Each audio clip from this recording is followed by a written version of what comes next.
tibia is concave, so it would also have to come up or anterior. And this goes back to, is it that easy to do an anterior glide on the tibia for a long time? No, it really isn't. In this position anyway. And so we can reverse it. So still knee extension, if knee extensions are restriction. So that'd be distal component, coming up is our restriction. We can work off the femur, which is convex. Convex has to go opposite to the restriction. So restriction is distal component coming up, femur would have to go down or posterior. So we're going to use our blocks for this one. It's really more comfortable if you have towels. And I used to bring towels in, and every year I would lose 20 towels. So we're using blocks. All right. But what you have to find first is going to be that joint line.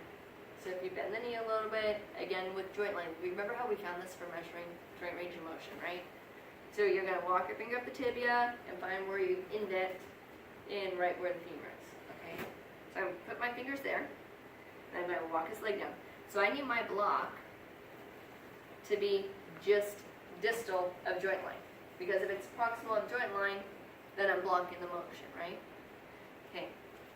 So if I'm going to do femur posterior to improve knee extension, I don't want my hands to go directly on the patella, because if my hands are directly on the patella, that's going to cause, or it's going to cause patellofemoral issues. It's going to cause pain. So I'm going to wrap my fingers right around the patella. One just distal joint line, one is proximal joint line. Okay. And so then from here, you can do a little grade 1 traction if you want, but then I'm, with my femur hand, then I'm doing my oscillations from here. Now, the knee is different than the ankle and the toe. It's not that you're going to feel this crazy amount of movement. You're not going to feel much. You're going to feel that it's tight, okay? But I just want you trying it, okay? So that's for knee extension. Are we okay if I do flexion too? Mm-hmm. Okay, so knee flexion. So if our restriction is knee flexion, which would be distal component going down, concave surface, if we're mobilizing the tibia, would also have to go same direction, so it would have to go down or posterior. Okay? So what that means is that we have to flip our block. So now the block is going to be just proximal to joint line, so that we can do posterior on the tibia. Alright? So same thing, I'm going to go around the patella, but now I'm going to stabilize on the femur. Now the little thing that's different on this one with the tibia is my treatment plane straight up and down? Not quite, because we're at that 25-degree angle. So I'm here.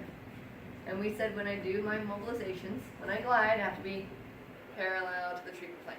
So when I'm doing my mobilizations, instead of going straight up and down, I'm working a little bit more at this angle right here. Okay?